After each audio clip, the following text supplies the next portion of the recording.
네, 황성준입니다.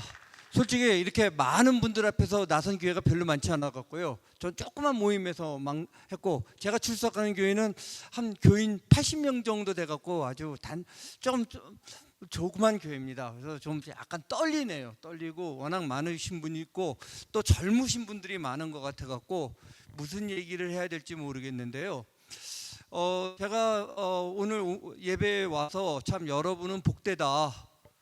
모르겠습니다. 제가 사실은 아주 어렸을 땐 교회를 다니다가 대학교 딱 들어가는 순간에 교회를 안 다니다가 굉장히 뒤늦게 회심을 했는데요.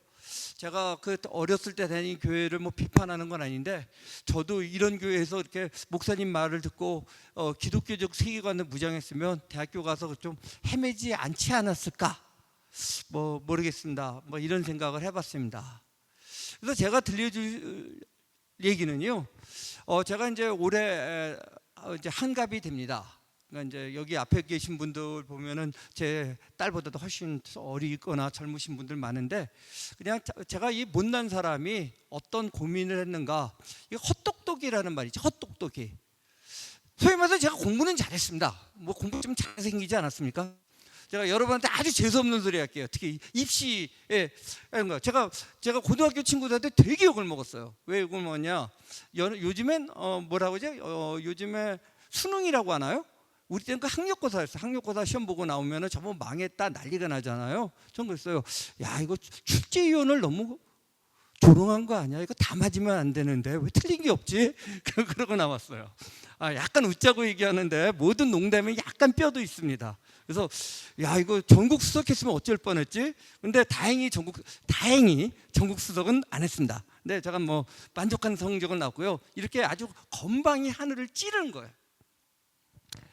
근데 이 헛똑똑이가 문제가 있었다는 게 뭐냐면은, 제가 아까 딴 모임에서 약간 먼저 간증 같은 걸 했는데, 그냥 할머님이 교회를 다니니까 어렸을 때 좀 쫓아다녔어요. 그리고 사실 뭐 믿음이 별로 없었는데, 누구는 그래요. 요즘에 뭐 고3 때는 공부하느라 교회 안 간다. 전 거꾸로였어요. 거꾸로. 저는 뭐 고1, 2학년 때는 별로 교회 안 다니다가 고3 때 되게 열심히 다녔어요. 뭐라고 기도하려고? 서울대 가게 해주세요. 그래갖고 그때는 열심히 기도했어요. 그래서 응답을 받았는지도 모르겠어요. 제가 시험은 잘 봤습니다. 시험은. 근데 이렇게 응답을 받고 시험을 잘 본 인간이 대학을 가니까 그대로 이제 대학교 다녀서 한 3, 4개월 다니면서 교회를 안 다니기 시작했고, 다시 한 6, 7개월 지난 다음에 나는 뭐 전투적 무신론자다라고 결론을 했어요. 왜 그랬을까? 물론 이제 저 자신의 잘못이 99%라고 봅니다. 근데 1%의 잘못을 또 있다는 게, 결국 기독교 세계관이라는 게 있는데, 그냥 교회에 나와서 기도를 하면 절에 가나 교회에 나오나 뭐 비슷한데, 여기가 또 영험해서 여기서 기도하면 서울대 가고 저기서 기도하면 서울대 안 가는 정도로 믿었던 것 같아요, 어렸을 때. 근데 저는 모르겠습니다. 지금 목사님 보시고 계시죠? 약간 두렵기도 한데, 기독교 예수님이 가르쳐 주신 건 단순히 예배당에 와서 열심히 기도하는 것뿐만 아니라 우리의 삶이 예수님이 가르친 대로 살아야 된다고 믿습니다. 근데 이거를 제대로 교육을 못 받았던 것 같아요. 즉 다시 말해서 인간은 누구나 고통이 있고, 인간은 이 사회에 여러 가지 질문도 한다. 그 가장 기본적인 세 가지 질문이 있다고 봅니다. 바로 인간은 왜 태어났는가? 무엇인가? 두 번째, 고통이 있죠. 고통 없는 사람 있어요? 저 재벌도 고통이 있고요. 출산한 사람도 고통이 있어요. 그 고통은 어디서 오는가? 세 번째, 그러면 그 고통을 어떻게 해결할 거냐라는 문제가 있다고 봅니다. 뭐 여러분은 잘 교육받으셨으니까, 하지만 우리는 이렇게 믿습니다. 인간은 하나님의 형상을 따라서 하나님이 창조한 겁니다. 아메바가 진화한 게 아니라. 그런데 두 번째 왜 고통이 있냐면, 우리가 타락했기 때문에 고통이 있는 겁니다. 그리고 구원은 어떻게 받느냐? 바로 하나님과의 관계를 회복하면서 구원을 받는 겁니다. 근데 세상은 다르게 가르칩니다. 아까 이제 공산주의 문제 얘기했는데요. 뭐 공산주의뿐만이 아니라 지금 세상은 이렇게 가르칩니다. 인간은 뭐 대충 물질이 어떻게 발전해갖고 뭐 아메바가 되다가 뭐 바바바바 해갖고 뭐 약간 털이 좀 적고 지능은 높은 원숭이 수준 뭐 이렇게 되고, 그다음에 고통이라고 하는 것은 인간은 괜찮은데 사회 구조적 모순이고, 그래서 이 사회 구를 두들겨서 패서 고치면 된다. 이런 식의 얘기를 해요. 제가 험악한 소리라면요, 한국이 종교의 자유가 있고 국교가 없다는 주장을 하는데요, 저는 좀 다른 생각을 갖고 있습니다. 대한민국은 국교가 있습니다. 끝까지 들으세요. 어떤 국교냐? 세속적 인본주의. 세속적 인본주의. 왜요? 그냥 각자 종교는 그냥 너네들 교회 안에서만 믿으면 되는 거예요. 그런 식의 세상이 풍부합니다. 그래서 여기 젊은 분들한테 말씀드리는 게 뭐냐면, 이렇게 열심히 믿으시다가도 꼭 대학 가면은 획가닥하는 게 많아요. 왜? 대학에서는 학문이라 그러지만 사실 세속적 인본주의라고 하는 새로운 종교를 가르치고 주입시키고 있기 때문이에요.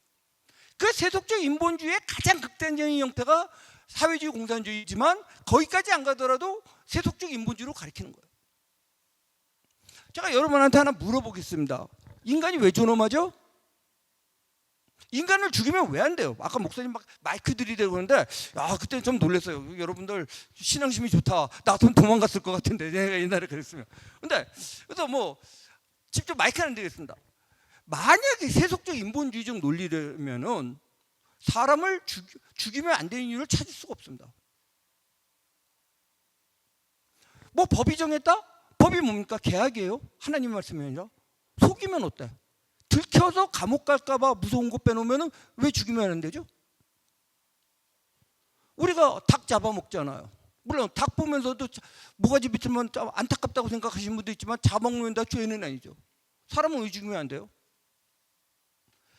바로 이제 이 지점에 있습니다. 그러면 이제 얘기를 이제 간증 형식이니까 제 얘기로 좀 돌아가 보겠습니다. 요게 질문을 하나 던지면서, 아까도 말씀드렸지만 뭐 이제 고3 때 조금 교회를 열심히 다니다가 대학교 가면서 이제 교회를 버렸는데, 왜 버렸을까? 저는 이제 그 당시에 저 아까 586 운동권 하는데, 제가 이제 586 운동권의 번영적인 사람입니다. 누구는 아까 굉장히 높은 핵심인 것처럼 치는데 아주 높은 핵심은 아니지만 나름대로 그래도 좀 핵심 비슷하게는 이랬습니다. 근데 저는 사회주의자가 되는 이유, 공산주의자가 되는 이유, 누구는 또 사회주의와 공산주의가 다르다고 하지만 좀 다른 점도 있지만 넓은 의미에서는 같습니다. 잠깐 일단은 비슷한 걸로 보고 되는 이유는 두 가지가 이유가 있다고 봅니다. 하나는요, 원시 공동사회로의 회귀 본능이 있어요. 뭔가 인간은 뭔가 같이 먹고 같이 살고 싶은 과거의 회귀 본성이 있어요. 요즘 젊은 세대들은요, 여러분들은 보니까 애초에 도시에 태어나셨지만 저희 세대만 하더라도 도시에서 태어났을 가능성이 좀 적습니다. 농촌에서 살다가 도시로 올라온단 말이에요. 그러면 농촌을 그리워해요. 근데 가만히 생각해 보면요, 그 당시에 강제로 도시에 올라온 사람은 없어요. 그러면서도 도시에서 그 척박함, 돈하고 그 인간관계 지치거든요. 그래서 그 농촌 사회에서의 그 콩알 하나도 나눠 먹던 얘기한단 말이에요. 근데 가만히 생각해보면 왜 농촌을 버리고 도시 왔냐면 가난이었거든요. 그럼에도 불구하고 거기에 대한 자꾸 환타지를 만들어내요. 근데 두 번째 이유, 이건 저 같은 놈이라고 저 스스로 얘기한 거니까. 근데 이 먹물들, 헛똑똑이들의 문제예요. 대학 가서 책을 한 두세 권 읽어봅니다. 두세 권 읽어본 다음에 유레카, 드디어 나는 발견했다고 외칩니다. 세상을 다 이해했습니다. 세상을 이해하면 어떻게 보고 싶죠? 이해한 대로 바꿔보려고 들어요. 제 경험도 사실은 그냥 중고등학교 때 입시 공부만 하다가 갑자기 대학 가서 뭐 정치, 경제, 사회, 문화를 다 설명해 주는 선배 이야기. 사실 선배도 알고 보면 대학교 3학년, 제가 1학년 3학년이죠. 보통 3학년 1학년을 가르치죠.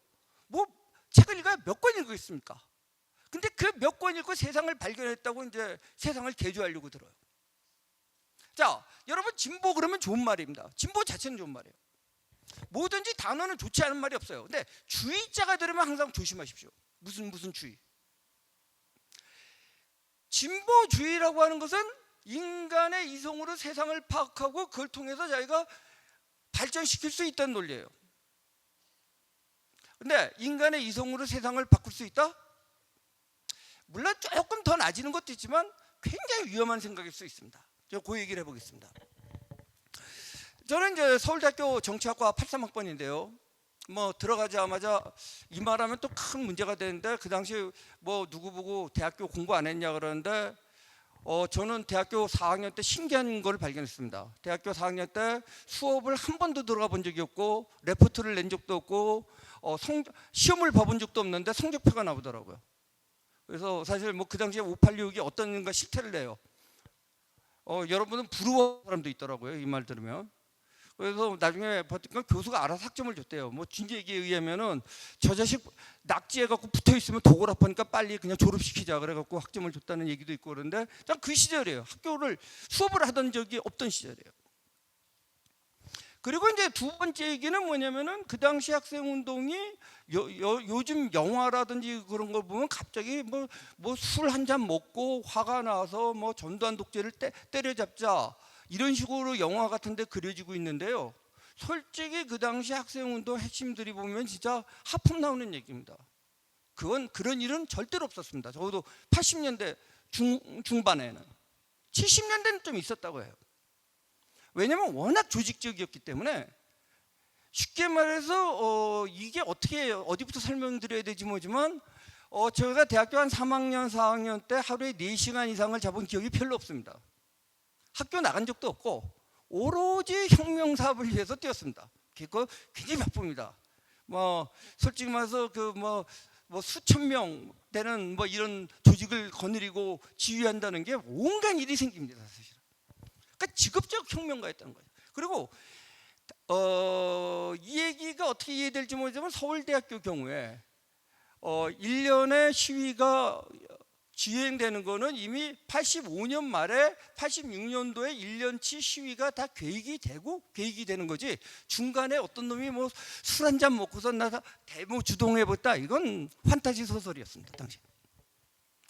어쨌든 그러면서 저는 이제 뭐 부상도 당하고 뭐 여러 가지 곤욕도 치르고 뭐 이걸 뭐 자랑으로 요즘에 얘기하는데 뭐 별로 자랑하고 싶지 않습니다. 왜냐하면은 70년대 후반까지는 모르겠는데 적어도 80년대 중반 이후에 학생운동은 뭐 이러면 또 논란의 여지가 있나요? 자유민주주의를 위해서 투쟁한 건 아닙니다. 저부터도 사회주의, 공산주의 혁명을 하자고 한 거였고요. 그리고 뭐 여러분들 요즘에 586 선배라고 하는 사람들 보면은 뭐 굳이 말하면 논란을 떠나서 87년도에 직선제 개헌에서 민주화가 됐죠. 완벽한 민주화? 세상에 완벽한 민주화는 없습니다. 미국도 마찬가지고. 근데 그때 뭐 미 대사관 들어가갖고 폭탄 터뜨리고 그걸 갖다가 민주화라고 할 수 있는가? 뭐 이런 질문도 한번 던져봅니다. 자, 각설하고. 전 이제 사실은 이제 학생운동보다는 저는 이 정통 막시스트라고 자처하면서 이제 노동운동을 좀 했습니다.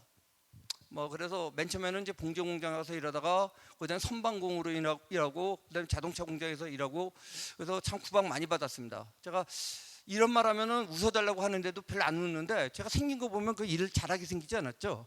그래서 구박 더럽게 받았습니다. 제가 그래서 지금도 뭐 봉제 공장에서 그 일할 때 생각하면요 끔찍해갖고 제가 재봉기를 보면 간혹 가다가 제가 토할 때가 있을 정도예요. 우리 집은 절대 재봉기 없습니다.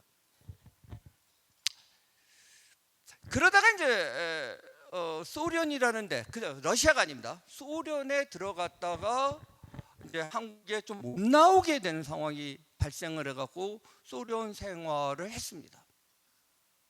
아까 이제 좀 이론적인 얘기를 좀 해달라고 이제 목사님이 하시기 때문에 얘기하는데 이게 좀 어려울 수가 있는데요. 첫 번째 세속적 인본주의와 우리 기독교 세계관의 가장 큰 차이는 뭐냐면요, 인간을 어떻게 보느냐예요.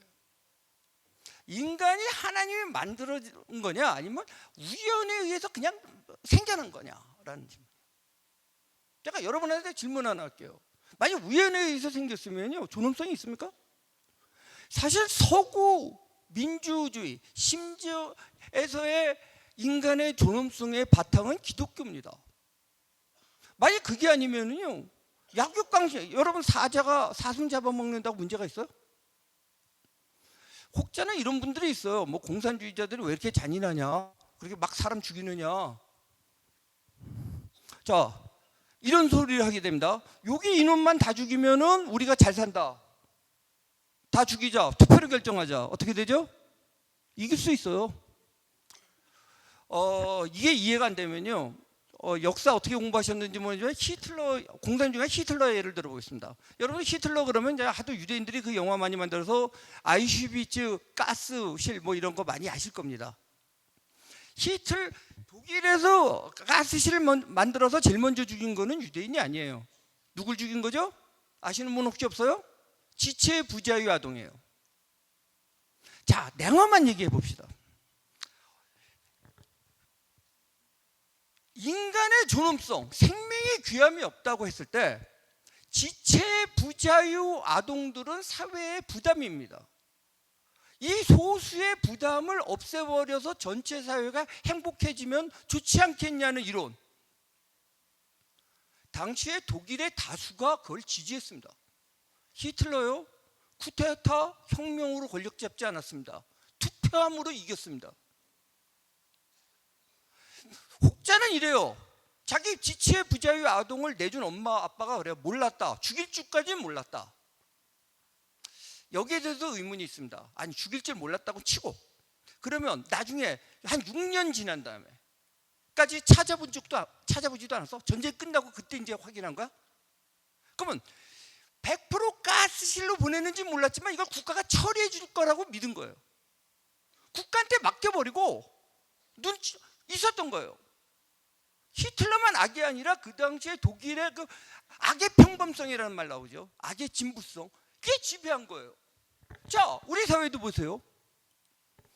이건 히틀러 얘기다. 제가 질문 하나 할게요. 낙태 문제 어떻게 생각하십니까? 자, 개개인은 고통을 하면 그 참 어려운 얘기들이 많습니다. 그다음에 일반화하기 어려운 상황윤리도 있어요. 제가 뭐 일일이 설명하지 않겠습니다. 근데 그 지체 부자유 아동을 죽인 거하고 낙태하는 거하고 뭐가 다르죠? 여기서 이제 이 다수의 폭증이 이루어지는 겁니다. 우리는 민주주의, 다수가 결정하면 옳다고 믿죠? 하나님이 없는 민주주의, 이거 굉장히 무서운 걸 수 있습니다. 인간의 존엄성을 인정하지 않는. 그래서 저는 이제 뭐 회심 어떻게 했느냐 할 때 누구는 그래요. 뭐 어떤 결정적인 걸로 해서 회심했다. 아까 목사님 오전 설교 말씀을 듣고 참 용기를 얻은 것 중에 하나가요. 어느 순간에 획가닥 사람이 변하지 않는다. 뭐 이런 말씀을 하시는데 제가 그랬습니다. 저는 소련에 맨 처음에 가서 소련 사회가 개판인 거를 봤어요. 경제적으로 어렵고. 그때 첫 번째 든 생각은 뭐냐면은 저거는 사회주의 이론이 틀려서가 아니라 소련 일부 관료들이 잘못했기 때문이다. 사회주의 이론은 옳았다. 이렇게 생각했어요. 그러고 나서 사회주의 이론을 더 파고들어서 공부를 했어요. 그러면서 이게 이론도 틀렸다는 생각을 가졌을 땐 또 뭐냐면 이론은 틀렸지만 어떤 이상으로서의 사회주의, 이건 옳다고 생각을 했어요. 그러면서 생각이 바뀌는데 짧게는 10년, 길게 잡으면 15년 걸렸어요. 바로 이 지점을 얘기하려고 합니다. 맨 처음에 사회주의 현실 사회주의가 실패했다고 했을 때 저희 사상을 지배한 거는 허무주의입니다. 그 다음에 요즘에 말하는 자유주의예요. 그냥 자유주의, 자유롭게 살자, 내 각자 삶을 살고, 허무주의다. 무슨 소리를 하냐면요, 만약에 인간이 하나님의 형상대로 만든 것이 아니라 물질이 진화된 존재라면 여러분 희망이 있습니까? 뭐 살아서 뭐해? 죽으면 되잖아. 세상 고통스럽다며. 왜 자살률이, 무신론자가 만들어서 자살률이 높은지 아세요? 살 필요가 없잖아. 고통스럽다며. 죽으면 뭘로 가죠? 먼지가 되잖아, 그 사람들은. 그렇게 믿잖아. 안 그렇지만. 그러니까 죽는 거예요. 죽는 게 쉬워요. 그리고 삶의 의미가 없어요. 결국은 하나님에 대한 절대적 가치, 이게 없는 순간에 인간의 미닝? 미닝 결국에 차서 부자가 되자? 돈 많이 벌어서 뭐 할 건데? 돈만 어디까지 벌면 행복할 것 같은데? 출세하면, 요즘에 뭐 좀 대통령 하면 다 감옥 가죠. 그래서 뭐 할 건데? 이런 문제에 빠지게 됩니다. 근데 제가 이제 회심은 가장 결정적인 거 아까 잠깐 목사님이 말씀하셨지만 워커레스 펀드 전쟁 기자 생활을 한 10여 년 했습니다. 그러니까 한국에서는 종군 기자라는 말로 많이 하는데 저는 이제 주로 외신에서 주로 로이터 통신에서 전쟁터를 다녔어요. 왜 다녔냐? 그냥 보려고 다녔습니다. 솔직히 누구는 뭐 사연관 그런데 솔직히 그런 거고요. 제가 한국 가고 제가 밥 먹고 살 일로 없는데 이 문과생이 결국 글로 밥을 먹고 살아야 되는데 저의 그 허약한 영어와 러시아 실력으로 밥 먹고 살기가 힘들었죠. 다만 워커레스펀전트는 기사가 단순합니다. 위험한 데만큼 아주 심각한 표현을 안 쓰더라도 되기 때문에 저희 영어 실력으로 커버할 수 있기 때문에 거기 다닌 거예요. 무섭지 않냐고요? 제가 별로 용감이 있는 사람 아닌데 별로 무섭지 않았어요. 왜냐? 극한 허무주의였기 때문에. 뭐 죽으면 어때? 그럼 왜 안 죽었냐고요? 전 그래서 가족이 굉장히 중요하다는 생각을 나중에도 하고 그러는데요. 솔직히 말해서 제 와이프하고 제 딸 때문에 죽기가 싫은 정도였어요. 왜냐하면 내가 죽으면 우리 딸과 와이프가 살 수가 없으니까. 뭐 그런 생활인 거. 그러니까 뭐 갔다 오면은 그냥 술 퍼먹고 다시는 안 가. 뭐 시체 무지 많이 봤죠. 저 시체 더미에서도 잔 적이 있고 그래요. 그러다가 다시 가요. 왜냐? 세상이 싫은 거예요. 좀 두서가 없는데요. 두서가 없는 게 이제 아까 사실은 여기서 준비한 내용과 제자 훈련에서 준비한 게 좀 내용이 다른데 이게 막 뒤죽박죽이 된 것도 있습니다. 물론 기본적으로는 저의 언변의 능력도 있고요. 교회를 이제 다시 다니게 된 거는 솔직히 양심적으로 얘기하면은 제가 모스크바 생활을 하는데 누가 거기 가면은 쌀밥에 김치를 먹을 수 있다고 그래서 교회를 다니기 시작했어요. 맨 처음에. 근데 이제 나중에 생각해보면요, 그렇게 해서라도 다니는 게 좋더라고요. 그렇게라도 다녀야지 그럼 기회가 있다라는 생각을 하고요. 그러면서 이제 어떤 한 분이 저를 전도를 열심히 하는데 진짜 좀 귀찮다 그러면서 계속 도망 다녔어요. 그러다가 어느 날 이제 그 아프가니스탄에 갔다 와서 진짜 지쳐갖고 쓰러져 있다가 기도를 하고 성경책을 보는 동안에 제가 회심을 했습니다. 그러면서 삶의 의미, 미닝을 좀 찾는 과정이 됐어요.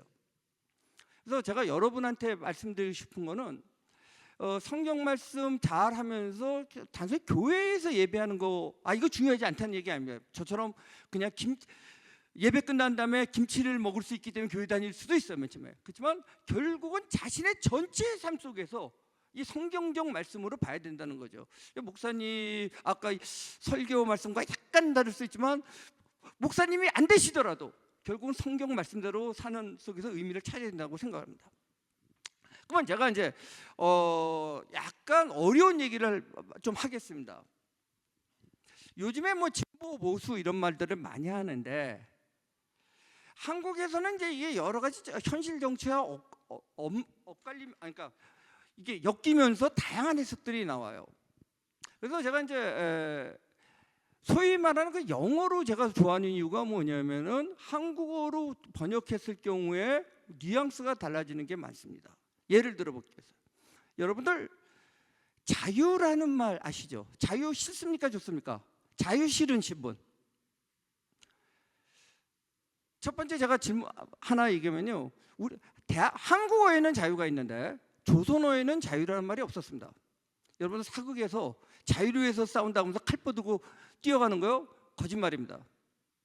한국뿐만 아니라 한국, 중국, 일본 이 동양 유교 문화권에는 자유라는 말이 없었어요. 일본 사람들이 서구어를 걔네들 발음을 아마 지유라고 하는 것 같은데 제가 한자로 자유라고 쓴 거를 갖다가 이거를 중국은 중국대로 한국은 한국대로 일본대로 읽을 뿐이에요. 그러니까 자유의 의미를 잘 몰라요. 자유는요, 내가 하고 싶은 대로 하는 게 원래 아닙니다. 자유인의 반대말은 뭐냐면 노예예요. 여러분들 노예 그러면 싫죠? 노예가 되고 싶은 분. 이렇게 하면 손 아무도 안 드는데요. 여러분은 안 그럴 것 같지만 여러분 또래 많은 경우에 노예가 되고 싶은 사람들이 굉장히 많습니다. 제가 볼 때는. 대신 맛있는 거 잘 먹는 노예. 자, 여러분들 노예가 뭐 채찍 맞고 다 이랬는지 아십니까? 주인 잘 만나면요 노예가 더 잘 먹고 잘 사는 노예도 많아요. 내가 나를 컨트롤 안 할 뿐이에요. 요즘에 특히 자유가 방임되면서 자유인보다는 자칭 노예가 되고 싶어하는 분들도 많아요. 뭐 이 말하면 굉장히 실수의 말인데 요즘에 다 그런 건 아니지만 구급 공무원 열풍도요 어떻게 보면은 노예가 되고 싶은 열풍일 수도 있어요. 시킨 대로만 하고 그냥 대충 먹고 사는 거. 삶의 의미가 없이 나의 삶을 내가 주관하는 게 아니라 그냥 의식주만 해결하면 된다. 노예입니다. 모세가 애굽 땅에서 노예를 끌고 나온 거죠. 노예죠. 뭐냐면 채찍질 맞은 노예도 있지만 그렇지 않은 노예도 있어요. 왜 그 노예가 40년 동안 광야를 헤매야 했는가? 그리고 모세조차도 가나안 땅으로 못 들어갔느냐? 모르겠습니다. 제가 읽은 느낌으로는 노예 근성을 못 버렸기 때문에 못 들어간 거예요. 그러니까 노예 근성이 가득 차 있으니까 그 정탐병을 보내도 노예 근성에서 벗어난 2명만 가서 싸울 수 있다고 하고 나머지는 노예 근성이 있었던 거예요. 노예의 특징은 뭐냐면요, 사람을 모시는 겁니다. 예를 들어서 바울 사도는 우리가 하나님의 종이라고, 하나님의 노예인데 여기서 말하는 진정한 자유는 하나님 외에는 섬기지 않는 자입니다. 그런데 사람을 섬기면서 자신의 그걸 포기해버려요. 그래서 우리 자유가 좋다 그래요. 그리고 두 번째 질문, 자유와 자신의 일시적인 욕망을 착각하는 분들이 많아요. 일부에서 또 자유주의라 그러면서 내 마음대로 하는 게 다 자유라 그래요. 근데 가만히 생각해 보십시오. 내 마음대로 하는 게 자유인가? 그다음에 내 마음을 내가 아는가? 아까 이제 꿈 말씀하셨는데 이런 생각이 들어요. 우리나라 고3 학생 중에 진정으로 자신이 원하는 게 뭔지를 제대로 아는 사람이 몇 명이나 될까? 알고 보면 대충 그 시절의 유행, 그 시절의 부모가 원하는 거, 이거예요. 그러니까 예를 들어 이런 말이에요. 마약을 하면서 이건 내 자유다. 정말? 네 자유인가? 혹시 네 욕망의 노예가 돼 있는 것이 아닌가? 아니면 세상 친구의 유혹, 세상 풍토에 대한 노예가 돼 있는 것이 아닌가? 진정으로 그러면 너가 자유인을 섰는가라는 질문이에요. 그 질문을 한번 해보시기 바라고요. 두 번째 질문이 이거예요. 과연 그러면 당신의 의지만으로 혼자 서서 진정한 자유인이 될 수 있는가? 바로 그 지점이에요. 저는 그게 될 수 없다고 생각을 합니다. 어떤 분들이 이래요. 황성준, 너는 굉장히 의존적인 성격인 것 같다. 그렇게 그 공산주의자가 돼서 날뛰더니 이제 어느 순간에 하나님을 믿는다 그런다. 근데 제가 가만히 생각해 보니까요, 진짜 저는 나약한 존재인 것 같아요. 저 혼자 홀로 설 수가 없는 것 같아요. 근데 제가 꼭 가로를 열고 하는 게 있어요. 너도 그럴 것 같은데.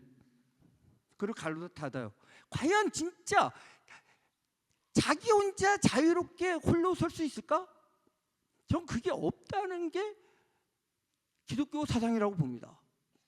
결국 우리는 다 죄인이고 우리는 예수님을 통해서만 구원을 얻는다는 생각이고요. 그 속에서 진정한 자유를 얻는다고 생각합니다. 자, 또 이제 점점 재미없는 얘기로 들어간대요. 시간이 거의 다 됐으니까 재미없는 얘기 마지막으로 하나 끝내도록 해보겠습니다. 아까 이제 보수와 진보 얘기했잖아요. 제가 말하는 것은 그냥 한국에서 보수와 진보가 아니라 서구 정치 사상에서 말하는 컨설버티즘과, 여기서 서구 정치라는 건 주로 영미이고요. 그 반대편에서 말하는 프로그레시즘, 진보주의, 이게 어떻게 다른가를 제가 도식적으로 5가지만 얘기하고 끝내겠습니다. 우선 첫 번째 5가지를 얘기하기 전에 서구에서 그러니까 컨설버티즘이라고 하는 것은 뭔가를 지키겠다는 거죠. 뭘 지키겠다는 거냐? 2가지를 지키겠다는 거예요. 하나는 기독교적 전통을 지키겠다. 즉 기독교적 세계관을 지키겠다. 그리고 두 번째는 이건 좀 어려운 내용인데 고전적 자유주의를 지키겠다. 이 2가지 내용입니다. 그러면 이게 무슨 소리냐? 이렇게 갈라집니다. 제가 뭐 칠판에도 쓸 수 있지만, 첫째, 인간의 본성을 어떻게 보느냐는 거예요. 보수 진영은요, 인간은 하나님이 만든 존엄한 존재인 동시에 죄인이라고 봅니다. 인간은 완벽하지 않다고 봅니다. 그래서 이 완벽하지 않은 인간이 만든 모든 제도는 완벽하지 않다고 봅니다. 하나님이 한 것 빼놓고는. 근데 진보 진영은 뭐냐면, 인간은 완벽하거나 완벽해질 수 있다고 생각합니다. 요즘에 유발 하라리가 쓴 책 유행했는데 여러분 읽어보신 적 있는지 모르겠는데요, 그거 보고 화 안 내는 기독교인들 보고 제가 거꾸로 화를 냅니다. 그 내용 뭡니까? 인간이 신이 될 수 있다는 거죠? 자연과학 발전에 의해서. 한때 19세기 말에도 그런 생각을 했었어요. 인간이 뭐 지구기관도 만들고 하늘도 날아가니까 인간이 완벽한 세상을 만들 수 있다고 생각했어요. 이런 세상이 뭐죠? 바벨탑 쌓기입니다. 이 기독교에서는 그 바벨탑 쌓기, 인간의 교만, 인간이 만능적인 인간이 돼서 진보를 할 수 있다는 것 자체를 애초에 분쇄하는데요, 이 진보주의에서는 뭐를 얘기하죠? 인간이 신이 되는 거예요. 신적인 존재로 자라는 겁니다. 그런데 두 번째는 뭐 인식의 문제입니다. 인간은 이 보수주의 기독교적 세계관에서 인간은 이성도 있지만, 이성도 하나님의 준 축복이죠. 하지만 인간의 이성만은 이 세상을 이해할 수 없다는 거예요. 결국 하나님의 영적 계시를 통해서 이 세상을 벌어본 거고, 인간이 암만 똑똑해도, 인간의 인생이 암만 발달해도 그건 부분을 볼 뿐이지, 부분을 볼 뿐이지 전체를 볼 수 없다는 생각을 갖고 있어요. 그런데 진보주의 쪽은 뭐냐면요, 인간의 이성의 확장으로 해서 모든 것을 보고 변화시킬 수 있다는 거예요. 자, 모든 것을 알아요. 실험을 합니다. 자, 이런 말이에요. 흔히 사회주의 옹호하시는 분들이, 공산주의 옹호하는 분이 현실적이었지만 그건 걔네들이 잘못했다, 새로 하면 한다. 그렇게 인간을 좋아한다며. 스탈린이 그 수천만 죽이고, 모택동이 또 수천만 죽이고, 폴포트가 수백만 죽이고, 거듭 실패했는데 또 실험하겠대. 가만히 보면요, 자기 입으로는 인간을 사람 중심이라고 얘기하지만 결국은 인간을 실험용 쇠지 정도로 보는 거예요. 근데 실질적으로 그들의 세계관은 인간은 실험용 쇠지나 별로 다른 바가 없어요. 그런데 세 번째는 조금 어려운데, 순수 민주주의가 아니라 무조건 다수파가 이기는 것이 아니라 헌정적 민주주의. 헌정적 민주주의라는 것은 이제 법치를 얘기하는 건데요. 여러분, 법치 그러면 그냥 법을 따르는 게 아닙니다. 그 법이 뭔가라는 게 중요한데, 법은 인간이 만드는 게 원래 아닙니다. 서구 보수주의 사상은 법은 하나님이 주신 거예요. 특히 가장 기본적인 거, 살인하지 말라, 도둑질하지 말라, 간음하지 말라. 그래서 난 도둑질하지 말라는 거 믿는다. 그러면서도 인권정 되게 좋아하죠.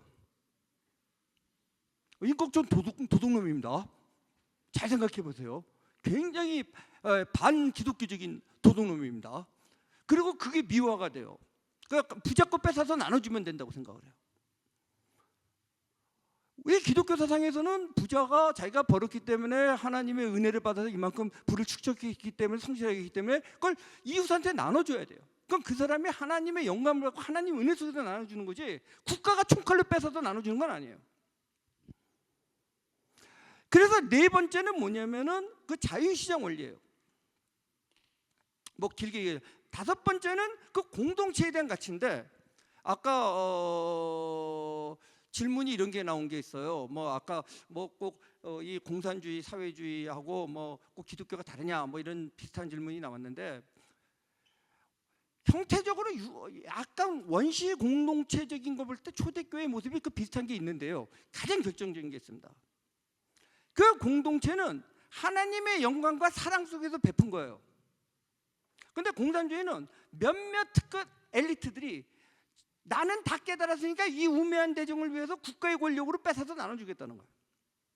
그런 사회는 다 실패했어요. 그래서 저는 사회복지, 여러분들이 하는데 사회복지의 기본은요, 가정과 교회라고 생각합니다. 그리고 그게 성공해요. 공무원이 복지 필요해요. 없다는 건 아니에요. 근데 대부분이 그게 성공하는 경우가 없습니다. 크게 좀 기여하지만. 그래서 사실은 이 지역 공동체와 교회가 앞장서서 저는 사회복지 문제도 좀 해야 된다는 게 제 소신인데요. 뭐 조금 다른 생각을 가시는 분이 계시면 죄송합니다. 그래서 이 5가지 정도, 그러니까 아까 말한 요걸 바탕으로 해서 보수와 진보가 여기서 한국에서 보수와 진보가 아니라요, 원래 서구 정치 사상에서의 보수주의와 진보주의가 나눠진대요. 뭐 이거 다 기억 안 하셔도 좋고요. 딱 하나만.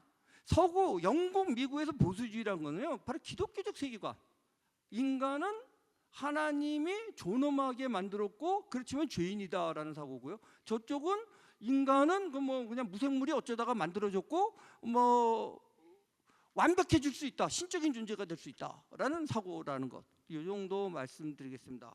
저한테 주어진 시간이 얼마인지 모르고 이렇게 두서없이 얘기해서 맨 처음에 초롱초롱하게 들으신 분들도 이렇게 좀 지겨운 표정들을 지으시는데, 좀 이게 원래 좀 재미있게 짤막하게 핵심을 찔러서 얘기하는데 그런 재주가 없네요. 더군다나 저는 이런 대형 강의를 해본 경험이 거의 없어서 좀 떨리고 두려울 따름입니다.